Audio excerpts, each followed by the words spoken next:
आपकी उपस्थिति बड़ी अच्छी है, बड़ी प्रसन्नता मिल रही है आप लोगों को देख कर के। मेरा सौभाग्य है कि आपके बीच मैं आ पाया हूँ। आपके अंदर में जो उमंग आनंद है वो आवाज़ से मैं परखना चाहता हूँ, जानना चाहता हूँ। दिल खोल करके जयकारा लगाएंगे। श्री सद्गुरु महाराज, श्री सद्गुरु नमो नमो सद्गुरु नमो। जासम को उनयान परम पुरुष हूँ ते अधिक, गावें संत सुजान। श्री सद्गुरु महाराज की। परमाराध्य सद्गुरु महाराज आदरणीय निर्मलानंद बाबा इस सत्संग हॉल में उपस्थित लक्ष्मीपुर के प्रतिष्ठित ग्रामवासी, सत्संग प्रेमी महानुभावों, माता एवं बहनों, जब यहाँ जिला वार्षिक सत्संग हुआ था, गुरुदेव महर्षि संत सेवी परमहंस जी महाराज उस जिला वार्षिक में आए हुए थे, मैं भी साथ में था। और यह मंदिर बना है, मैं पहली बार आया हूँ। इसमें हमारे गुरु भाई आदरणीय निर्मलानंद जी महाराज का विशेष योगदान है। बड़ा स्नेह और सम्मान के साथ मुझे यहाँ आने के लिए आमंत्रित किया और कहा, बड़ी खुशी हुई। हमारे निर्मलानंद बाबा कुपा घाट में रहते, मैं भी रहता हूँ वहीं पर। जब इनकी इच्छा को मैंने देखा, मैं टाल नहीं सका, मना नहीं कर पाया। और मेरे मन में यह भी हुआ कि मंदिर बनाए हैं, एक बार देखना भी चाहिए। संतमत सत्संग आश्रम है, हम लोगों का यह पवित्र स्थल है। इस ख्याल से भी मैं इनकी बातों को मान करके आया हूँ। और यहाँ पर इतने उपस्थित हैं सत्संग प्रेमी, यह भी बड़ी खुशी की बात है। यहाँ पर सबके सब आते हैं, सत्संग करते हैं, सत्संग मंदिर से लाभ उठाते हैं। यह कार्य जो इनके द्वारा हुआ है बड़ा सराहनीय हुआ है। सबसे पहले हमारे जो आदरणीय बिरंची प्रसाद यादव बाबू हैं, जिन्होंने भूमि दान किया है। सबसे पहले भूमि दान हुआ तब तो आश्रम बना। हमारे पूज्य बाबा के पिताश्री हैं, बड़े वो धर्मात्मा पुण्यात्मा हैं, जिन्होंने इतनी ज़मीन दी, उसमें आश्रम बना हुआ है। मैं उन्हें भी प्रणाम करता हूँ। और एक से एक यहाँ पर ज़मीन वाले हैं, उनको पता है कि एक कट्ठा ज़मीन का कितना दाम होता है। और हमारे बिरंची बाबू ने कितना ज़मीन दे दिया आश्रम में, कितने उदार प्रवृत्ति के हैं वो, इसीलिए वो धन्यवाद के पात्र हैं। उन्होंने बड़ा अच्छा काम किया है। आज हम लोग उसी ज़मीन पर बैठ कर के सत्संग कर रहे हैं। गुरु के प्रति जो समर्पण होता है, गुरु में जो विश्वास होता है, वह सब किसी को नहीं होता है। सब कोई समर्पित नहीं कर पाते हैं। हम लोग गुरु की महिमा को सुनते हैं, जानते भी हैं। रामचरितमानस के रचनाकार गोस्वामी तुलसीदास जी महाराज हैं। उनके इष्ट भगवान श्री राम हैं। कोई भी शुभ कार्य जब करता है अपने इष्ट को प्रणाम करता है, अपने इष्ट से प्रार्थना करता है और वह शुभकामना करता है कि मेरा जो कार्य है वो सफल हो। गोस्वामी तुलसीदास जी महाराज रामचरितमानस की रचना कर रहे थे। उस रचना के दौरान प्रार्थना करते हैं सफलता के लिए कि हमारा जो ये ग्रंथ है, यह ग्रंथ सकुशल लिखा जाए, सही से लिखा जाए, निर्विघ्न लिखा जाए, इसके लिए वो प्रार्थना करते हैं। किनसे प्रार्थना करते हैं? यही सोचनीय विषय है। वो कहते हैं बंदो गुरुपद कंज कृपा सिंधु नर रूप हरि महामोह तम पुंज जासु बचन रवि करनी कर। मैं वंदन करता हूँ, प्रार्थना करता हूँ। किसकी प्रार्थना करते हैं? गुरु की प्रार्थना करते हैं। वहाँ तो लिखना चाहिए बंदो श्री राम पद या बंदो हनुमान पद, लेकिन कहते नहीं, बंदो गुरु पद, मैं गुरु की वंदना करता हूँ। इसलिए गुरु भगवान से भी बढ़कर के होते हैं। महामोह तम पुंज जासु बचन रवि कर निकर। जैसे सौर मंडल में जब सूर्य उदय होता है, संसार के तिमिर दूर हो जाते, अंधकार दूर हो जाता है, कहीं अंधकार नहीं रहता है। ठीक उसी तरह से संत सद्गुरु क्या करते हैं? शिष्य के अंदर में जो अज्ञानता है, जो अंधकार है, उसको दूर कर देते हैं।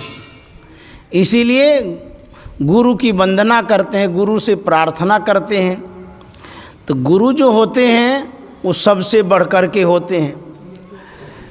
सद्गुरु महर्षि में ही परमहंस जी महाराज ने अपनी भावनाओं को व्यक्त करते हुए एक बार कहा था, मैं सौभाग्यशाली हूँ, बड़भागी हूँ जो मुझे बाबा देवी साहब जैसे गुरु मिले। जो सज्जन उपस्थित थे उनमें से एक सज्जन ने कहा कि गुरु महाराज, मैं आपसे भी विशेष भाग्यशाली हूँ।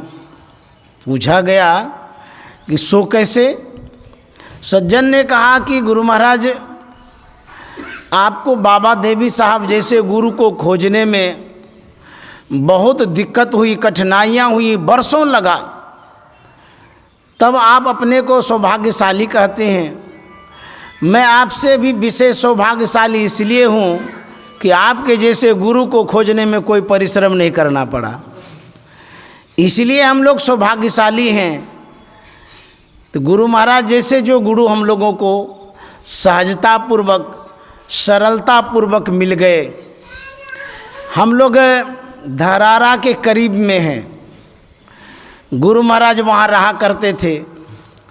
वहाँ से नैसर्गिक आभा चारों तरफ फैली है। जब देश विदेश तक आभाएं फैल गई, तो आप तो एकदम करीब में हैं, आप तक कितनी आभाएं फैली होगी इसका कोई ठिकाना नहीं है। उसी आभा का प्रभाव है, उसी प्रभाव से प्रभावित होकर के आज इतने लोग यहाँ उपस्थित हुए हैं। हम लोगों के अंदर में ज्ञान की आभा है, वह सद्गुरु का ज्ञान है, गुरु महाराज का ज्ञान है। वही आभा हम लोगों के अंदर में है। उसी आभा से आभूषित होकर के, प्रभावित होकर के हम लोग आज यहाँ उपस्थित हुए हैं। तो हम लोग सौभाग्यशाली हैं जो गुरु महाराज जैसे गुरु मिल गए। गुरु की आज्ञा जो मानता है, गुरु पर जो विश्वास करता है, उसी को कृपा का फल मिलता है। तो हम लोग गुरु के महत्ता को, विशेषता को जानते हैं। संत सद्गुरु के चरण कमल में जो पराग है, उसमें जो आभाएं हैं, जो रज है, जो धूली है, कितना प्रभावशाली है। कहते हैं वह जो रज है, जो संत सद्गुरु के चरणों में है, यदि उसको हम प्राप्त कर लें तो हम सौभाग्यशाली हो जाएंगे। एक कवि ने लिखा है, सतगुरु तेरे चरणों की थोड़ी धूल जो मिल जाए, सच कहता हूँ गुरुवर, तकदीर बदल जाए,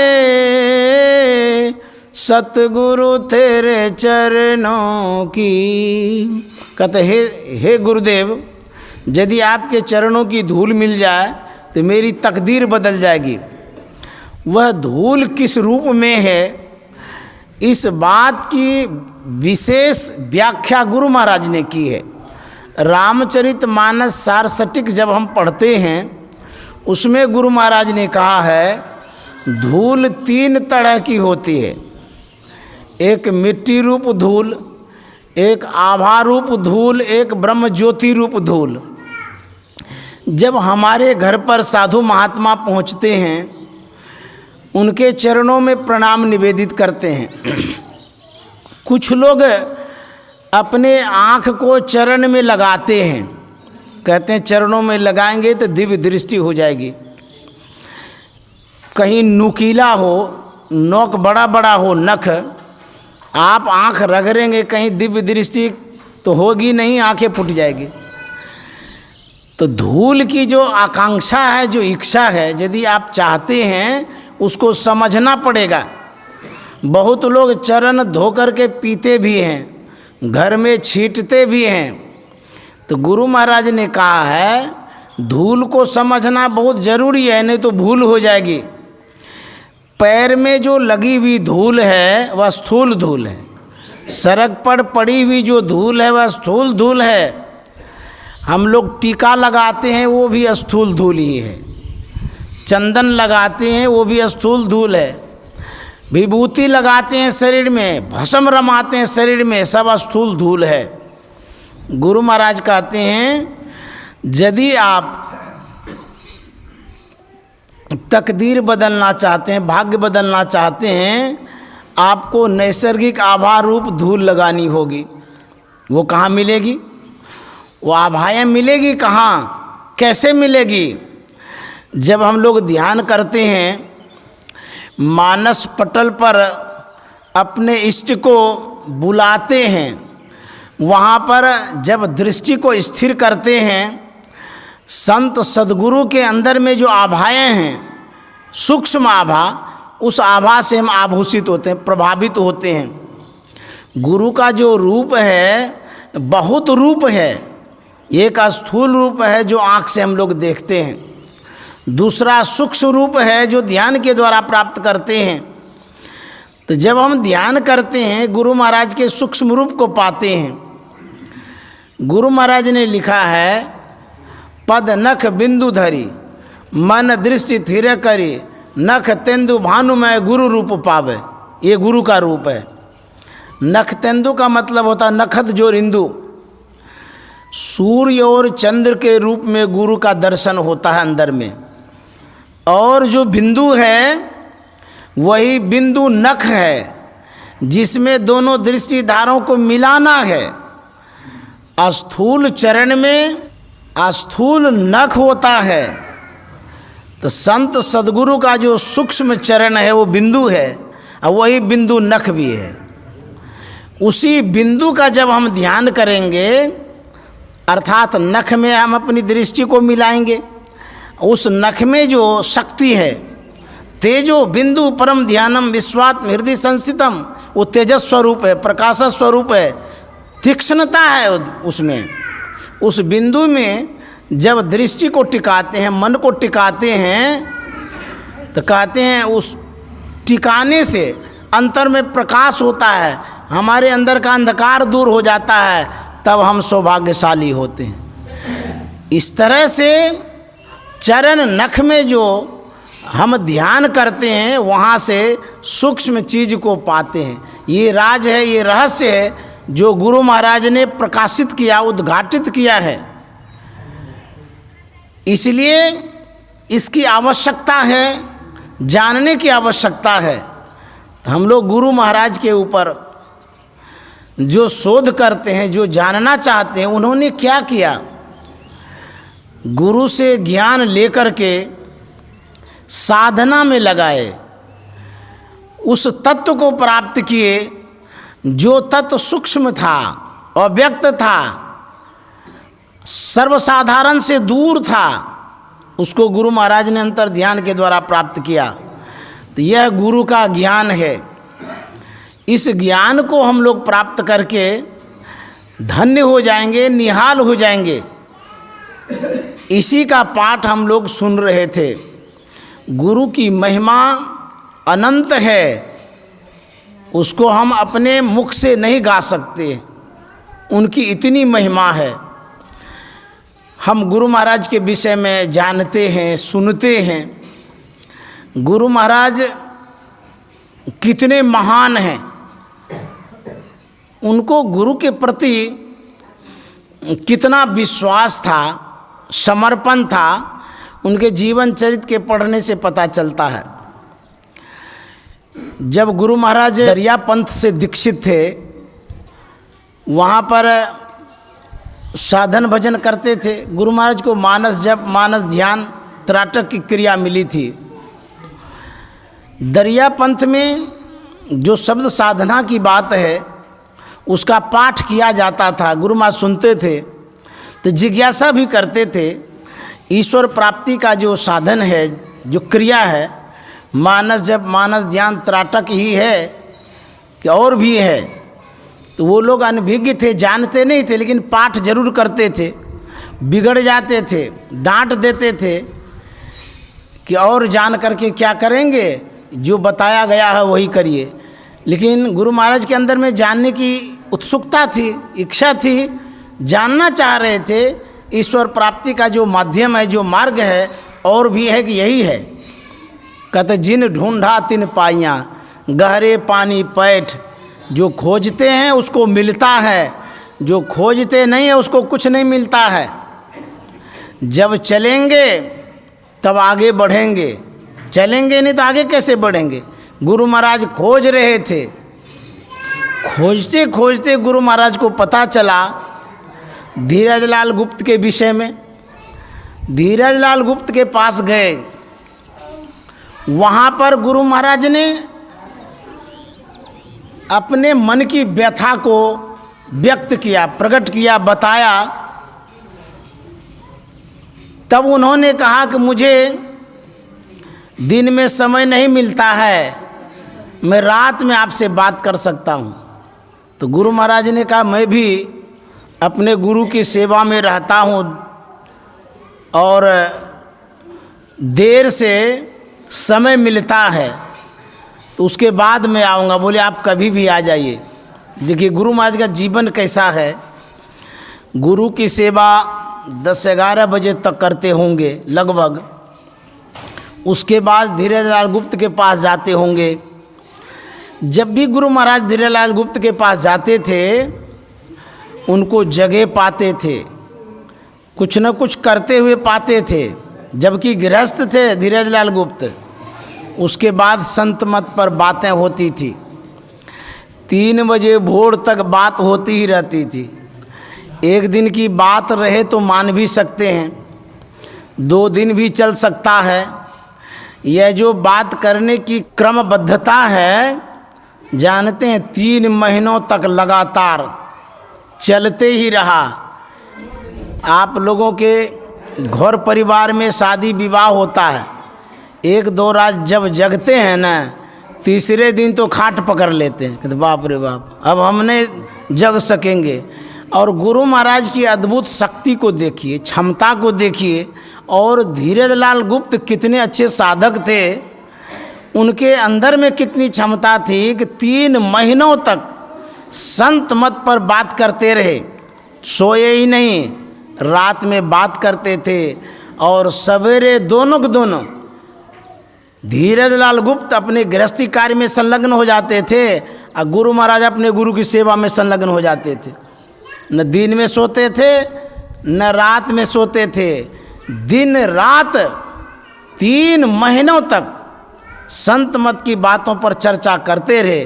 तब गुरु महाराज ने कहा था मैं संत मत की बातों को समझते समझते समझ गया, मुझे संत मत से कोई हिला नहीं सकता है। इतनी दृढ़ता आ गई उनके अंदर में, इतनी मजबूती आ गई। कितनी एकाग्रता पूर्वक वो सुन रहे थे, समझ रहे थे। धीरजलाल गुप्त से इतने प्रभावित हो गए गुरु महाराज कि कहा कि मैं आपसे दीक्षा लेना चाहता हूँ, आपको गुरु बनाना चाहता हूँ। धीरजलाल गुप्त ने कहा नहीं नहीं, मैं गुरु नहीं बन सकता, आप तो साधु सन्यासी हैं, आपके गुरु हम नहीं बन सकते, हम तो गृहस्थ आश्रमी हैं। गुरु महाराज ने कहा था आप कहते हैं कि गृहस्थ हैं, हम विरक्त हैं, साधु हैं। अरे जो ज्ञान आपने बतलाया है, यदि यह ज्ञान मुझे कुत्ता से मिलेगा तो मैं उसे भी गुरु बना लूँगा। देखिए कितने प्रभावित हो गए गुरु महाराज। तब जाकर के धीरजलाल गुप्त ने रास्ता बताया, राजेंद्र बाबू के पास गए मायागंज, वहाँ जाकर के दृष्टियोग की क्रिया इन्होंने ली। उनको भी गुरु बनाना चाह रहे थे, लेकिन उन्होंने भी कहा कि नहीं नहीं, आपको गुरु से हम मिला देंगे, अर्थात बाबा देवी साहब से। तो बाबा देवी साहब से जब मिले गुरु महाराज, तब ये इतने संतुष्ट हो गए कि अब इनको लगा कि हमको अब गुरु की आवश्यकता नहीं है, पूर्ण गुरु मिल गए। तो गुरु महाराज ने लिखा है, संतन मतभेद प्रचार किया। किसने?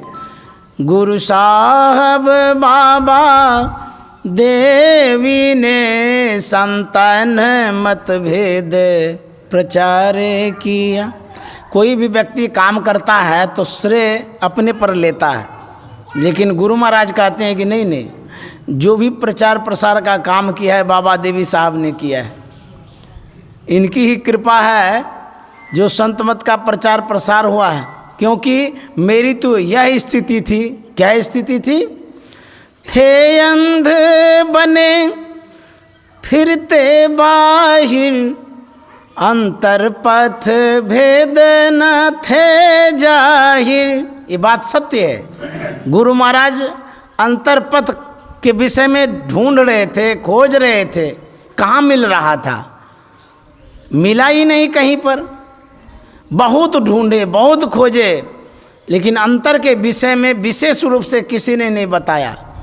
इसीलिए गुरु महाराज कहते हैं, थे अंध बने फिरते बाहिर, अंतर पथ भेद न थे जाहिर, हम बोधि बुझाए सुझाए दिया। किसने?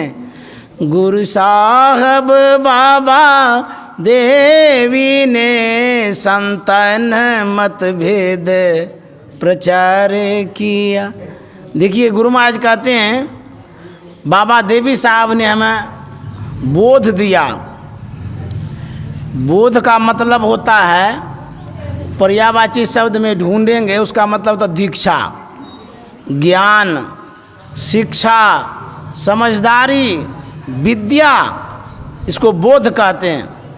तो बाबा देवी साहब ने बोध दिया, ज्ञान दिया, शिक्षा दीक्षा भी दिया।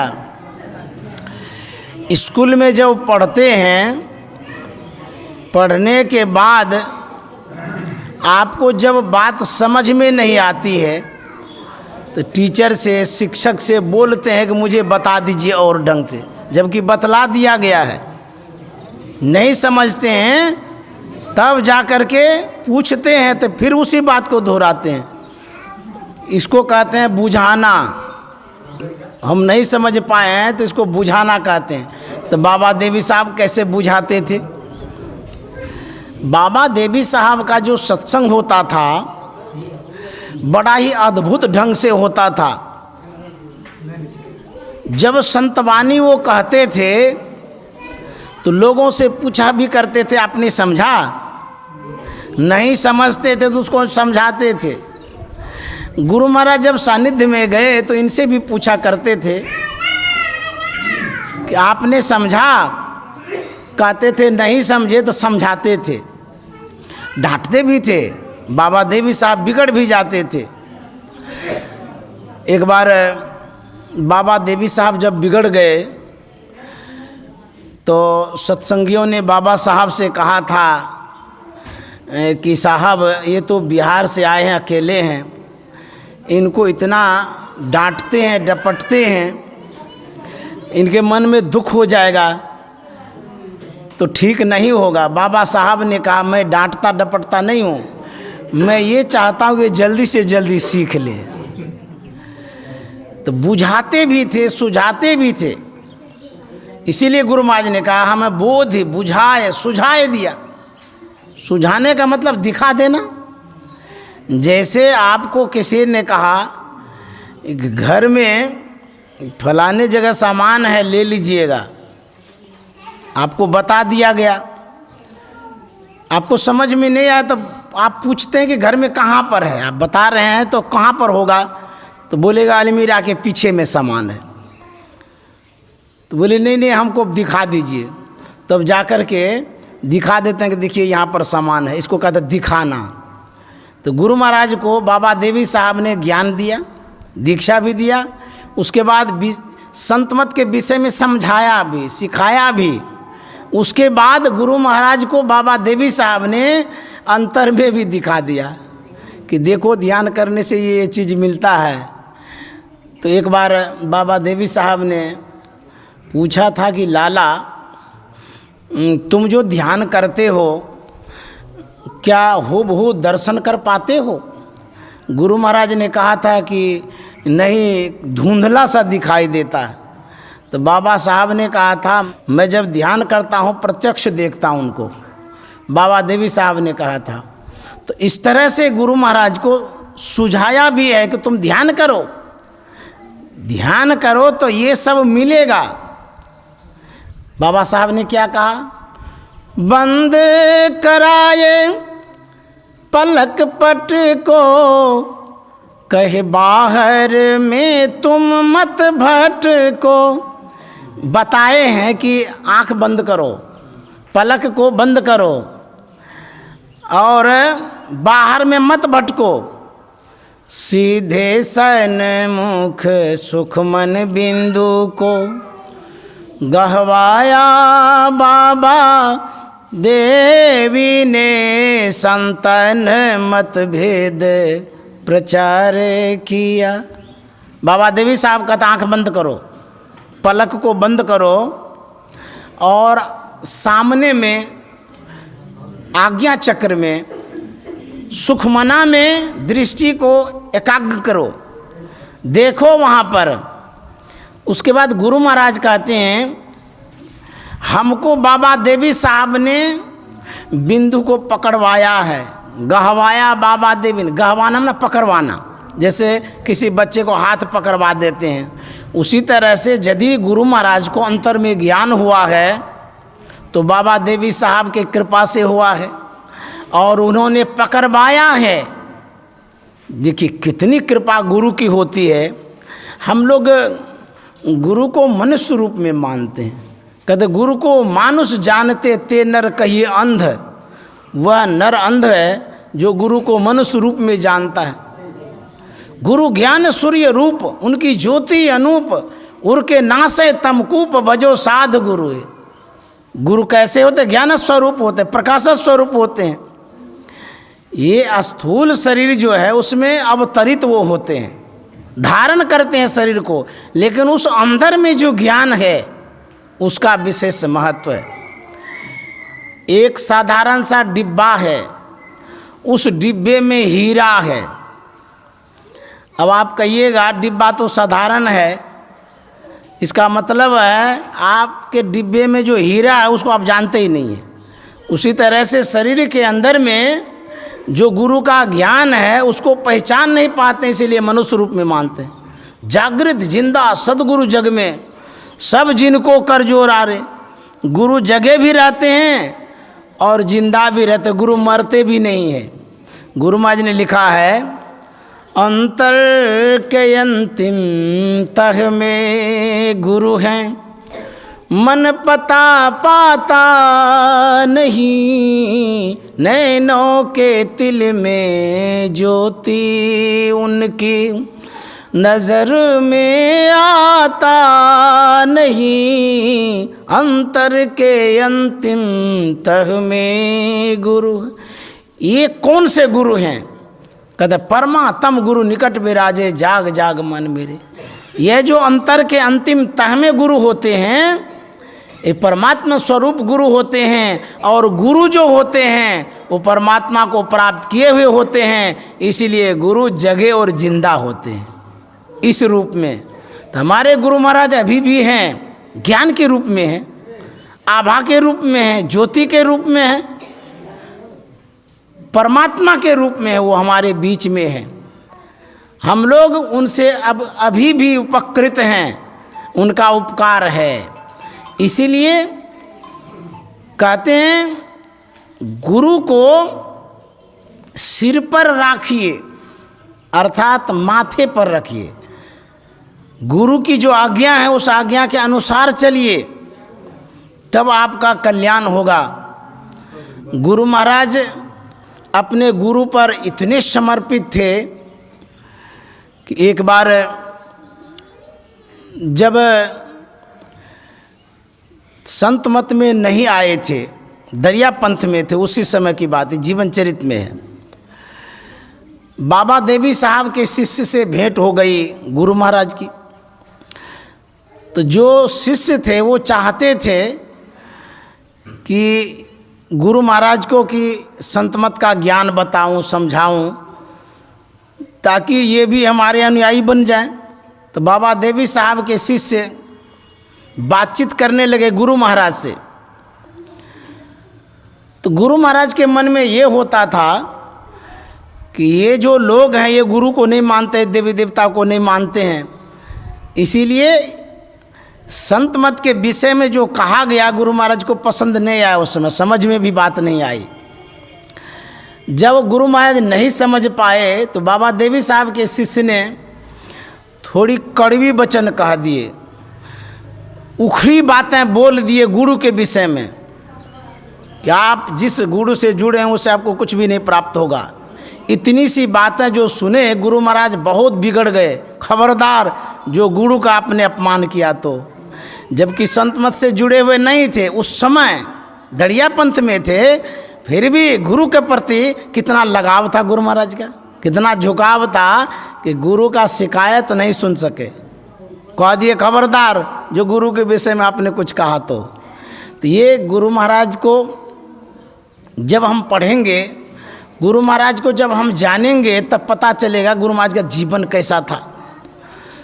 गुरु पर पूर्ण समर्पण था, विश्वास था, तब बाबा देवी साहब ने सब कुछ दे दिया इनको। बाबा देवी साहब ने दिया है, इसीलिए कहा गहवाया बाबा देवी ने, पकड़वाया जो कहते हैं। तो गुरु यदि चाहें तो क्या नहीं कर सकते हैं। ऐसे महान गुरु के सानिध्य में हमारे गुरु महाराज थे, ऐसे महान गुरुओं के सानिध्य में हम लोग हैं, हम लोग सौभाग्यशाली हैं। गुरु महाराज ने जो हम लोगों को ज्ञान दिया है, उस ज्ञान के अनुसार हम लोग चलेंगे तो हम लोगों का अवश्य कल्याण होगा, उद्धार होगा। और गुरु महाराज अभी भी हैं, उनका ज्ञान अभी भी है। जब तक उनके ज्ञान के तले हम लोग रहेंगे, हम लोगों का अवश्य कल्याण होगा। एक लघु कथा कह के मैं इस अपने वाणी में विराम देना चाहूँगा, क्योंकि पूज्यपाद निर्मलानंद जी महाराज भी हम लोगों के बीच में हैं। उनके अनुभवों से भी हम लोग लाभ लेंगे। उनका जो ज्ञान है, उन्होंने जो संत मत में सीखा है, समझा है, जो जीवन में उतारा है, उनसे भी हम लाभान्वित होंगे। और आज जो इतने लोग यहाँ पर उपस्थित हैं, इनका जो किया हुआ कर्म है, इन्होंने जो ज्ञान का बीजारोपण किया है इस क्षेत्र में, उससे भी आप लोग प्रभावित होकर के आए हैं। उनका भी सुनना विशेष रूप से ज़रूरी है। इसीलिए एक कथा कह के मैं विराम दूंगा।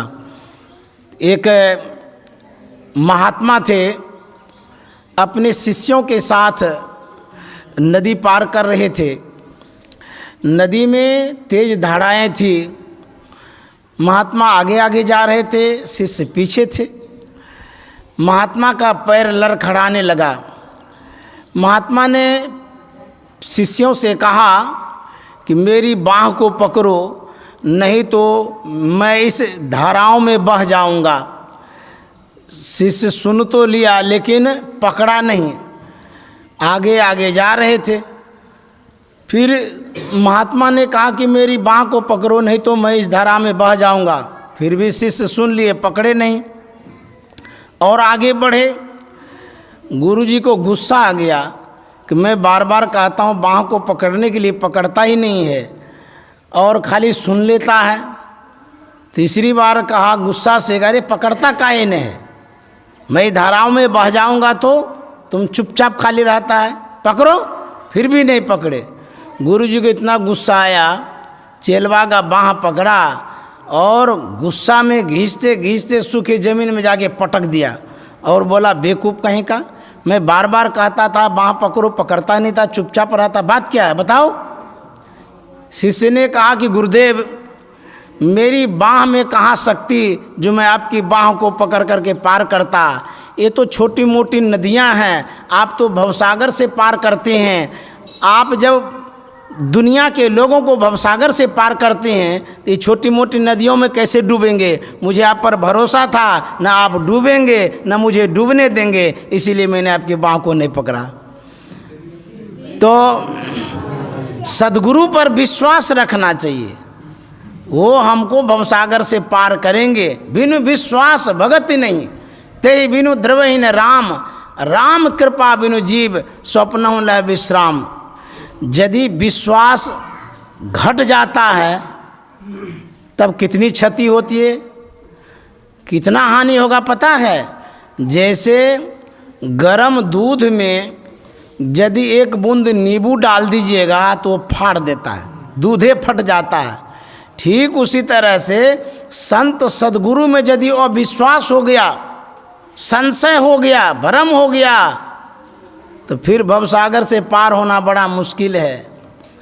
यह इतना कोमल धागा है और विश्वास होते ही टूट जाएगा, फिर गुरु से लाभ नहीं ले सकते हैं। संशय होने से संबंध विच्छेद हो जाता है गुरु और शिष्य का। इसीलिए गुरु महाराज पर विश्वास बना के रखिए, ये सब तरह से आपका कल्याण करेंगे। भले दुख आता है जीवन में, फिर भी आप गुरु महाराज को छोड़िए नहीं, चाहे इस जन्म में हो या ना हो, जितना भी जन्म लेना पड़े गुरु महाराज अवश्य भवसागर से पार करेंगे। श्री सद्गुरु महाराज की जय।